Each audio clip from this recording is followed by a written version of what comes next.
Bismillahirrahmanirrahim. Assalamualaikum warahmatullahi wabarakatuh. Alhamdulillah wassalatu wassalam ala Rasulillah wa ala alihi wa sahbihi wa wala. Amma ba'd.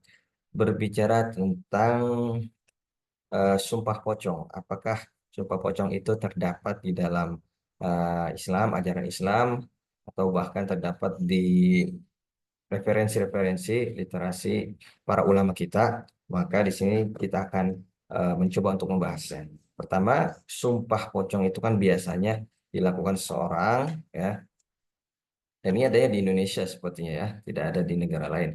Dilakukan oleh orang yang mana dia dituduh misalkan untuk melakukan sesuatu kejahatan atau difitnah gitu ya. Kemudian dia bersumpah sumpah pocong bahwasanya dia tidak melakukan hal ini. Jika mana dia berdusta atau orang yang memfitnah itu berdusta, maka dia mendapatkan laknat kalau dia berdusta. Kalau orang yang memfitnah itu berdusta, maka dia mendapatkan laknat dari Allah Subhanahu wa taala. Memang di dalam peradilan Islam itu orang yang memfitnah itu harus mendatangkan bukti terlebih dahulu. Al-bayyinatu, kata Nabi, al-bayyinatu alal mudda'i, yaitu bukti wajib didatangkan dari apa orang yang memfitnah. Al-bayyinatu al-mudda'i wal yamin alaman angkar, dan sumpah itu wajib dilakukan bagi siapa yang telah difitnah. Itu aja. Jadi kalau dia memfitnah tanpa bukti, maka harus dilakukan di sana sumpah dari orang yang terfitnah. Apalagi buktinya tidak valid gitu ya, maka harus bersumpah si orang yang difitnah. Tapi kalau misalkan dia sudah mendatangkan bukti orang yang memfitnah ini sudah jelas gitu ya. Walaupun dia bersumpah, dia tetap dihukum orang yang terfitnah ini, yang terfitnah, dan memang secara bukti sudah terbukti bahwasanya dia bersalah gitu ya. Jadi tidak bakal merubah eh, penghukuman atau merubah hukuman yang akan dikenakan oleh orang yang tadi yang bersalah tadi, karena bukti-buktinya sudah ada. Nah, itu yang pertama harus kita ketahui. Kedua, di dalam Islam kita mengenal namanya mula'anah atau mubahalah, saling melaknat. Nah, mungkin sumpah pocong itu maksudnya itu adalah mubahalah atau mula'anah, saling melaknat. Cuman memang orang kita ini apa inovasinya tinggi gitu ya, kreasi tinggi, maka dibikinlah seperti orang yang mati. Itu menunjukkan bahwasannya eh, apa laknat gitu. Orang yang berdusta maka akan dilaknat, bisa dengan kematian, hancuran hidupnya di dunia dan di akhirat, seperti itu.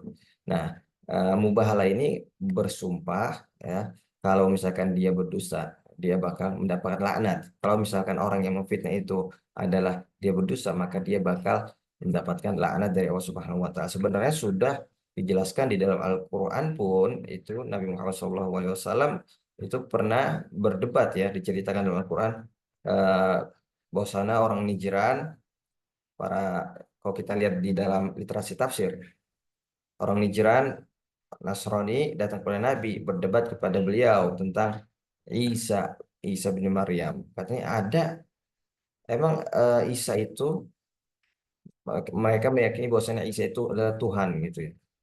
Isa, Isa itu adalah Tuhan.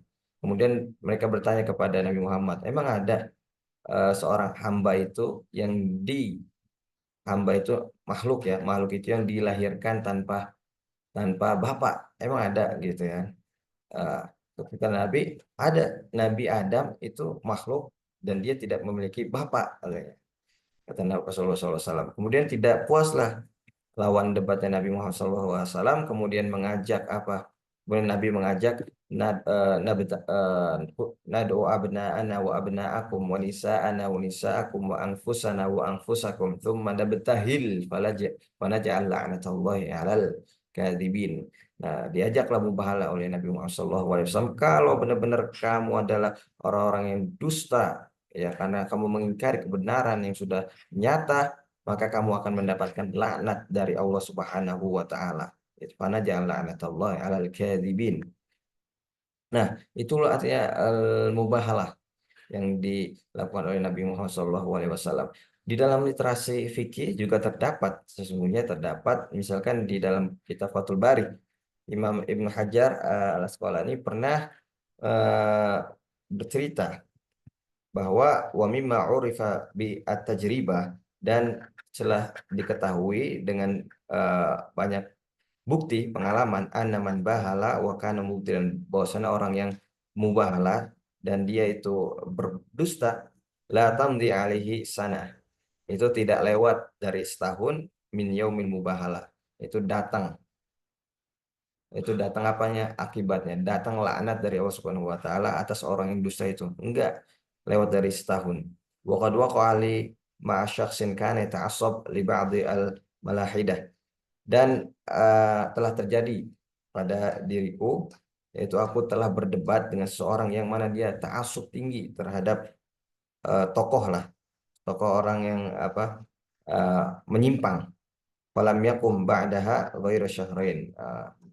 Maka tidak ada, ya, tidak turun balasan lebih dari 2 bulan. Jadi sebelum 2 bulan sudah ada tuh laknat dari Allah Subhanahu wa taala. Nah, jadi sebenarnya cowok pocong itu simpel saja, hanya dilakukan atau ketika kita ingin bersumpah membela diri, maka eh, mubahalah saja, mubahalah atau mula'anah, saling melaknat, tidak perlu sampai membungkus diri dengan kain kapan seperti itu ya. Itu sama saja menyusahkan diri kita.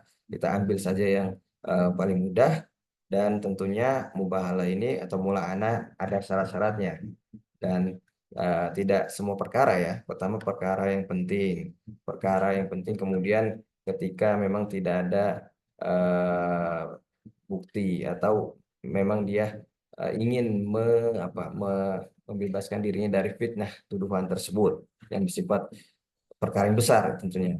Nah, itu saja mungkin sebagai penjelasan singkat. Wallahu taala alam. Assalamualaikum warahmatullahi wabarakatuh.